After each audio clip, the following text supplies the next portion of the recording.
Hello, my name is Tom Hamill, and I'm a 12th grade assistant principal at Gates Chida High School in Rochester, New York. The educational topic I have chosen for this assignment is culturally responsive school education.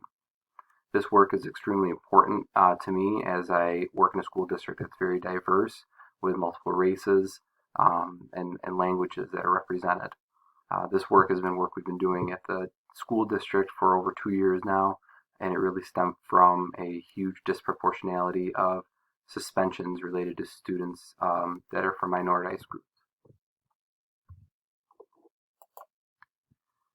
Being culturally responsive is knowing the cultural backgrounds, prior experiences, and learning styles of all of your students, more specifically your diverse students, to try to make things more engaging and effective. And a big piece of being culturally responsive is having the school leadership to help drive the work to make sure that it is not a one-time professional development, that it's continuing to grow, and that you get more and more people on board with it across the district. So the traditional approach in a school setting is that you have your district administration and your policies that are carried out from or sent down from the state levels, and then they are carried out from your school leadership, your principals and your assistant principals. The teachers then put it into teacher practice, and then ultimately you get your student outcomes or your student performance outcomes through assessments. When a school is culturally responsive, you take a huge aspect of the community into it.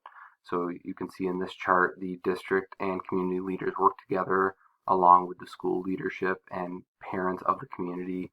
This then leads to effective teacher practice and community-based perspective, and then ultimately goes into student performance or the student outcomes.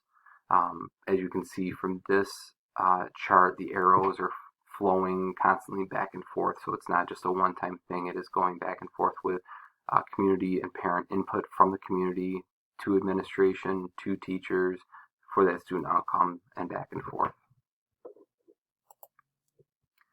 Two major points of emphasis when being culturally responsive is your academic excellence. So you want to have high expectations and a warm demeanor for all of your students.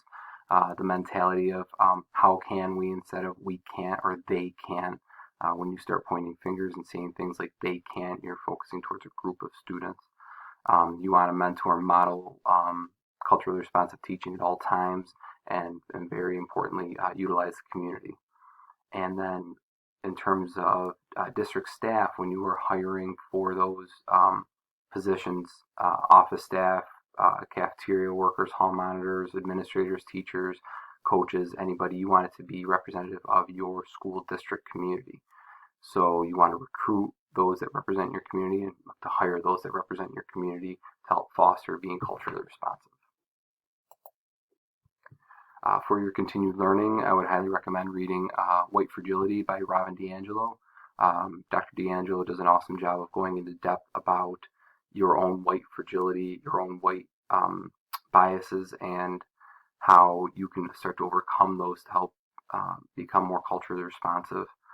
And then another great read is The Culturally Responsive School Leadership by Mohammed Khalifa, where he outlines what educational leaders need to do to help prepare a district to be more culturally responsive, and what you can do to help your community be more involved, your teachers be more involved, and your students be more involved with this.